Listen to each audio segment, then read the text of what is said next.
with grief, I feel like, well, we all know there are, like they say, 5 stages. And so denial, anger, bargaining, depression, and acceptance. And so I have done like bargaining before. I've dealt with each one, and I don't feel like each one comes in a certain order. I mean, because you can lose someone and instantly feel anger. Some people That's a good point. accept it right off, but Yeah. may later on result into depression because That's I mean, true. just it can go in either way, you know. But the bargaining for sure, because I would question like, what if I would have done something different? Like you said, like or I would even ask like, why me? You know what I'm saying? So like, what did I do in this life or to cause this? Was it something that I done? You know what I'm saying? So I have had those questions before. But like you said, ultimately, with me, I feel like everything has its purpose. Everything is going to happen for a reason, regardless of what I do or don't do. You know what I'm saying? It's all going to align with God's purpose at the end of the day. Amen. And Sure will. so yeah. So now do you feel like, hearing you say that there have been times where you question like, why me or what did I do? Do you feel like, God forbid, if you suffered a loss today, that you would go right back to that question, or you feel like you'd look at it different? No, I look at a lot. I think each passing, death Of a that I've person. experienced or whatever took me to a different level. You know what I'm saying? I can honestly say, like, when my daddy passed or whatever, I was 8 years old.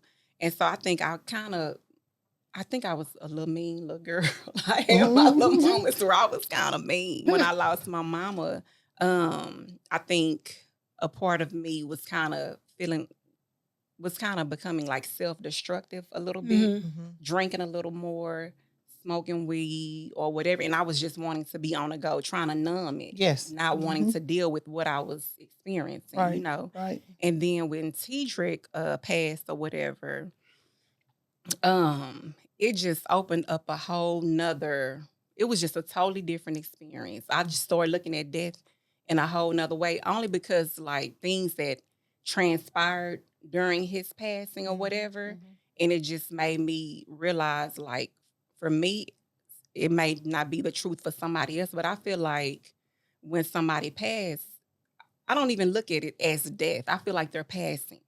They're They're transitioning. transitioning over. Right. And so I recall, I don't mean to be long-winded. No, be long-winded by all means. I'm But into it. so like when Tedrick passed or whatever, the next day, Erica had came over and we was on the couch talking, and I was telling her about how things went that day or whatever, you know, when he passed, and just talking to her about certain different things or whatever. And later on that night, Kiana came over there. And when I tell you, she was able to tell me what me and Erica talked about, because Tedrick wanted her to tell me. He was answering my questions. Wow. Certain questions. Wow. And so for me, and then a couple of days, maybe not days, shortly after that, I had what someone would call a dream, but for me, it felt like I had literally just laid down. And I was talking to Tedrick, but I knew I could hear nature, like birds chirping around him, but I felt he was there with me too in that moment, like we was having conversation. And so for me, that was him letting me know that he's everywhere. Yeah. Like he may not be here physically or whatever, but when I call his name, he's everywhere, the infinite. Like he knows consciousness or whatever. We're connected outside of different and so realms. just my whole mindset of death changed. And so